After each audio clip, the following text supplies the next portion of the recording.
Hi everybody.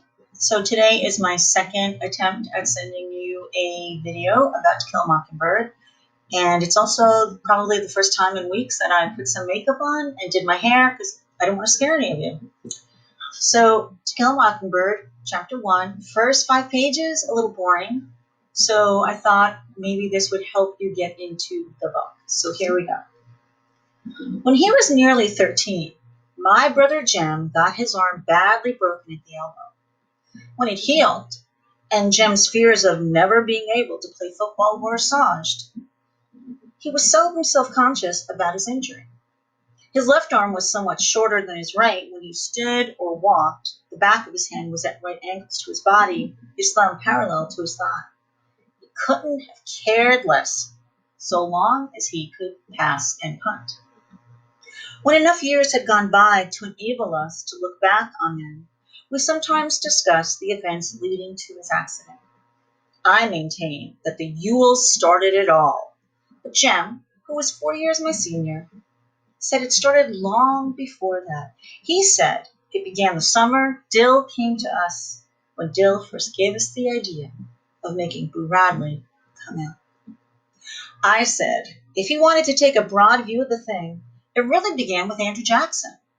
If General Jackson hadn't run the creeks up the creek, Simon Finch would never have paddled up the Alabama, and where would we be if he hadn't?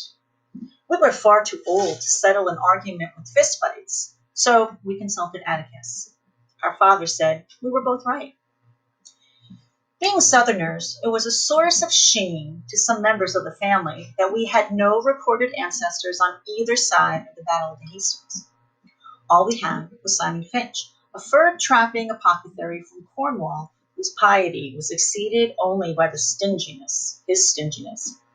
In England, Simon was irritated by the persecution of those who called themselves Methodists at the hands of their more liberal brethren, and as Simon called himself a Methodist, he worked his way across the Atlantic to Philadelphia, thence to Jamaica, thence to Mobile, and up the St. Stephens. Mindful of John Wellesley's strictures on the use of many words in buying and selling, Simon made a pile practicing medicine, but in this pursuit he wasn't happy lest he be tempted into doing what he knew was not for the glory of God, as the putting on of gold and costly apparel. So Simon, having forgotten his teacher's dictum on the possession of human chattels, bought 3 slaves, and with their aid established a homestead on the banks of the Alabama River, some 40 miles above St. Stephens. He returned to St. Stephens only once to find a wife, and with her established a line that ran high to daughters. Simon lived to impressive age and died rich. It was customary for the men in the family to remain on Simon's homestead, Finch's Landing, and make their living from cotton. The place was self-sufficient.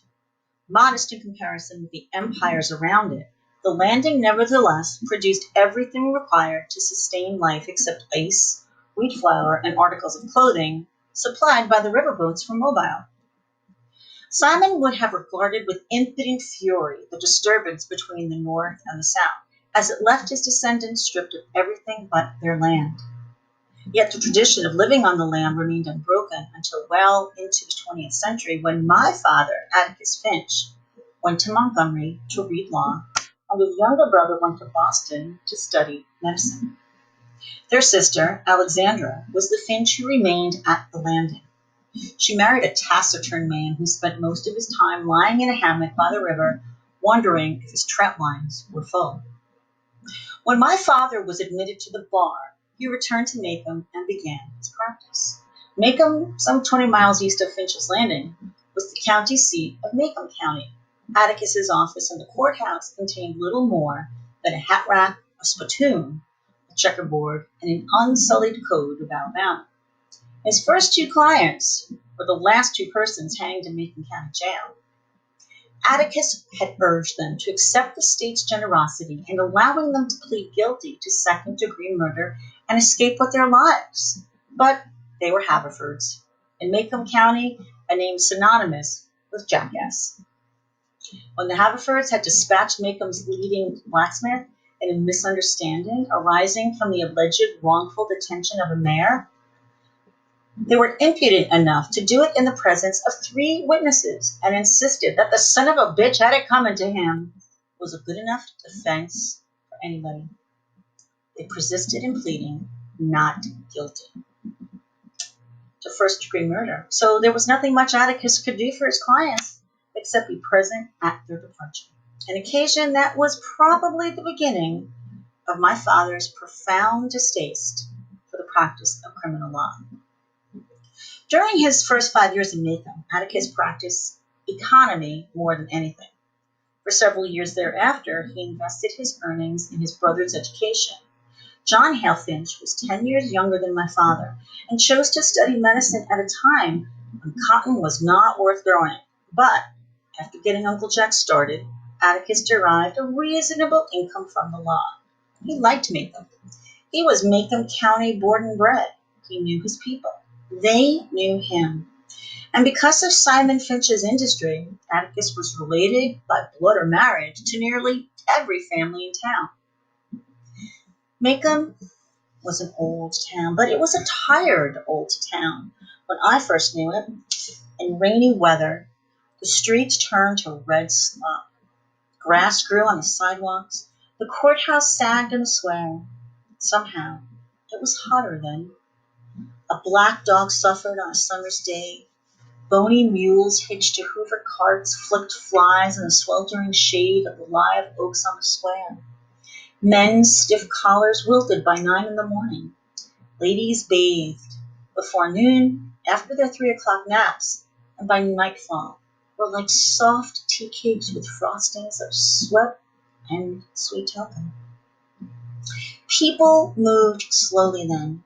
They ambled across the square, shuffled in and out of the stores around it, took their time about everything. A day was 24 hours long, but seemed longer. There was no hurry, for there was nowhere to go, nothing to buy, and no money to buy it with, nothing to see outside the boundaries of Macomb County.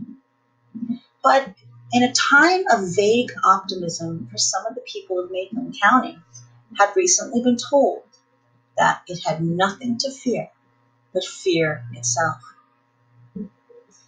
We lived on the main residential street in town, Atticus, Jem, and I, plus Calpurnia and Cook. Jem and I found our father satisfactory. He played with us, read to us, and treated us with courteous detachment. Calpurnia was something else again. She was all angles and bones. She was nearsighted. She squinted. Her hand was wide as a bed slat and twice as hard.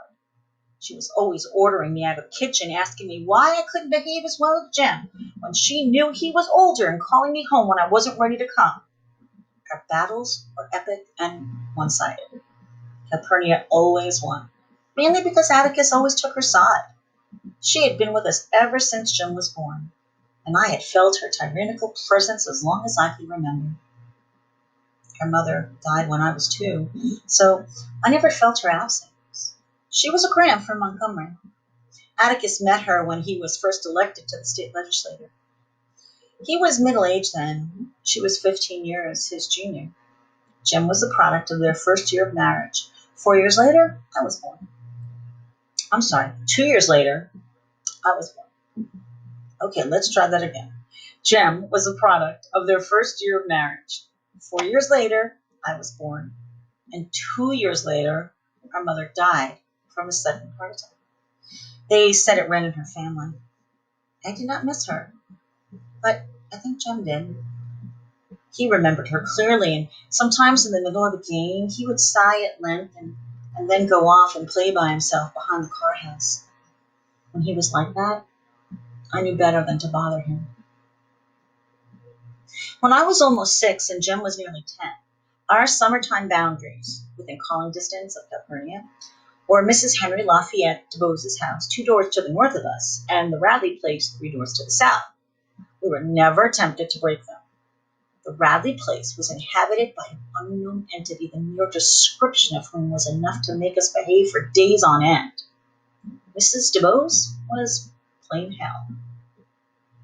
That was the summer Dill came to us. All right, so The reason I wanted to read that to you was because all the background of the Finch family can get a little mundane, a little boring. So what I want to point out to you is this. When he was nearly 13, my brother Jim got his arm badly broken at the elbow. Think about who is telling the story. It's Scout. Scout is a girl. And she is tracing all the events that had led up to Jem's broken arm. She is an adult looking back. Okay, so you have to keep that in mind. She's not writing this as it happened. She's writing it after the fact. So think about the advantage of that. I think I've given you this example before. I'm angry, I write a letter right away. Versus I'm angry, I come down, I write the letter. Everybody get it? So Scout, an adult looking back. You also need to understand where it's taking place. You have all the background about the South, this time period, Jim Crow laws, the Great Depression, that is the backdrop. A couple of themes are already introduced in the book. So think about Atticus. Atticus is a man who's true to himself. He did not follow in the family tradition of staying on the land. He left, became a lawyer, and came back. Kind of like me. I left Miller Place and came back. And Uncle John also left, became a doctor, and never came back. So we're looking at this theme of tradition. You want to keep that in mind. Maybe you notice that Scout calls her father Atticus. Excuse me. She doesn't call him Dad. She doesn't call him Pop. And there's no explanation why. The only thing I could think of, or that other reviewers think of, is that Atticus doesn't treat his children as children. He treats them as young adults.